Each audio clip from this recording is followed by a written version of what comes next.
Hey everyone, Steven here back with another video, and today I'm going to not I'm going to put on hold my series on Romans until my next lesson to do a video in a series I haven't done in quite a long time, my Words of Encouragement series. And this one is going to be on God's plan in times of distress. And for this, I'm going to read the story of Joseph in Genesis 41. Now, of course, I'm not going through the whole story of Joseph, but I am going to read I'm going to read Genesis 41, verses 9 through 46. That is a lot of verses, so feel free to skip through it. Skip around to the video until you find where I actually start talking if you want to. Okay, let's get started. Then the chief cupbearer said to Pharaoh, "Today I am reminded of my shortcomings. Pharaoh was once angry with his servants, and he imprisoned me and the chief baker in the house of the captain of the guard.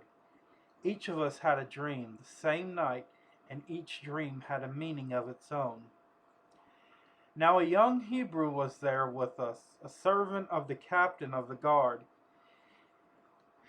We told him our dreams, and he interpreted them for us, giving each man the interpretation of his dream. And things turned out exactly as he interpreted them to us. I was restored to my position, and the other man was hanged." So Pharaoh sent for Joseph, and he was quickly brought from the dungeon. When he had shaved and changed his clothes, he came before Pharaoh. Pharaoh said to Joseph, "I had a dream, and no one can interpret it. But I have heard it said of you that when you hear a dream, you can interpret it." "I cannot do it," Joseph replied to Pharaoh, "but God will give Pharaoh the answer he deserves." Then Pharaoh said to Joseph, "In my dream, I was standing on the bank of the Nile, when out of the river there came 7 cows, fat and sleek, and they grazed among the reeds. After them 7 other cows came up, scrawny and very and lean, had never seen such ugly cows in all the land. The lean, ugly cows ate up the 7 fat cows that came up first. But even after they ate them, no one could tell that they had done so. They looked just as ugly as before. Then I woke up. In my dreams, I also saw 7 heads of grain, full and good, growing on a single stalk. After them, 7 other heads sprouted, withered and thin and scorched by the east wind. The thin heads of grain swallowed up the 7 good heads.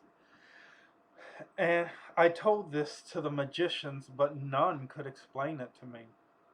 Then Joseph said to Pharaoh, "The dreams of Pharaoh are one and the same. God has revealed to Pharaoh what he is about to do. The 7 good cows are 7 years, and the 7 good heads of grain are 7 years. It is one and the same. The 7 lean, ugly cows that came up afterwards are 7 years, and so are the 7 worthless heads of grain scorched by the east wind. They are 7 years of famine.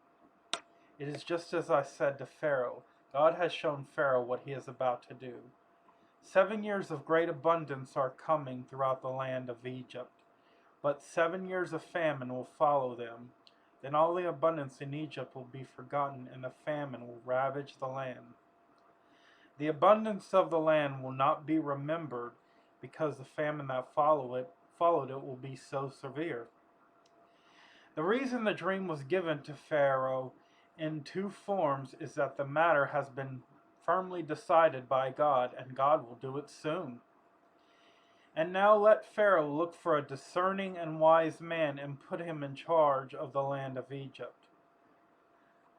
Let Pharaoh appoint commissioners over the land to take 1/5 of the harvest of Egypt during the 7 years of abundance. They should collect all the food and of these good years that are coming, and store up the grain under the authority of Pharaoh to be kept in the cities for food. This food should be held in reserve for the country to be used during the 7 years of famine that will come upon Egypt, so that the country may not be ruined by famine. The plan seemed good to Pharaoh and to all his officials. So Pharaoh asked them, "Can we find anyone like this man in whom is the Spirit of God?" Then Pharaoh said to Joseph, "Since God has made all this known to you, there is no one so discerning and wise as you. You shall be in charge in my palace, and all my people are to submit to your orders. Only with respect to the throne will I be greater than you." So Pharaoh said to Joseph, "I hereby put you in charge of the whole land of Egypt." Then Pharaoh took his signet ring from his finger and put it on Joseph's finger. He dressed him in robes of fine linen and put a gold chain around his neck. He had him ride in a chariot as his second in command, and men shouted before him, "Make way!" Thus he put him in charge of the whole land of Egypt. When Pharaoh said to Joseph, "I am Pharaoh, but without your word no one will lift a hand or foot in all of Egypt," Pharaoh gave Joseph the name Zephanath Paneah, sorry if I murdered that pronunciation, and gave him Asenath, daughter of Potipharah, priest of On, to be his wife, and Joseph went throughout the land of Egypt. Joseph was 30 years old when he entered the service of Pharaoh, king of Egypt, and Joseph went out from Pharaoh's presence and traveled throughout Egypt. Okay, so what do we see here? We see a man tell Pharaoh his dreams, and is put in charge of the whole land of Egypt from his wisdom and discernment. Now, for those who have read the story of Joseph, you know that all of Joseph went through. He was loved by his father so much that his brothers were jealous of him. When he told them about the dreams of ruling over them, they sold him into slavery and told his father, who loved him very much, that he was torn apart by wild animals. Even his father rebuked him of these dreams. Okay, so now, on top of that, he was put in service to a man, and the man's wife wanted to sleep with him. When Joseph refused because he was a godly man, she accused him of raping her. He was then thrown in prison, where he met two men, and he told these two men his dream. And he said to the cupbearer, basically, put in a good word for me, but the cupbearer ignored that for 2 years. So we can see Joseph went through a lot, and it's more than a lot of people do bear in their lifetimes, and it may seem unfair.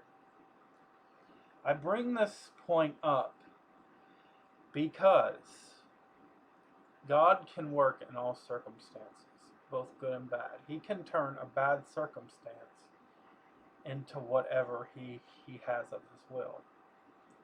What I'm getting at is this. If you are going through troubled times, always remember that God is in control. We all, or at least the majority of us, have some sort of trouble in this earth sometime in our lives. But we all must remember that God is in control in our lives, and He can use our situations for His benefit. Now, of course, I'm not saying you'll eventually become a ruler of something. But what I am trying to get at is that God could turn the situation to something good, or to reach out to someone who is also in a bad situation so you can help that person. I covered this in my lesson on trials. God can turn any situation from good to bad and use you, though you go through some hard times. to do good, and God will be in control and restore you and lift you up. Always remember, God will put nothing more on you than you can bear. So when you are in times of trouble, take heart, and always remember that God is in control, and He can use these situations for other things. And sometimes these situations are just plain trials to build up our faith. We must remember, God is there for us, and He will bring us through our tough times. So when you're going through trouble, when we're all going through trouble, we must remember, God is our Father, and He will always take care of us. Anyway, next week I'll get back into my lesson in Romans. I'll be going into chapter 5, but I just wanted to do this because I think God laid it in my heart to do this message and lesson. So anyway, I hope everyone is doing fine, and I hope you all have a good and safe week. God bless you all. I love you all. Bye-bye.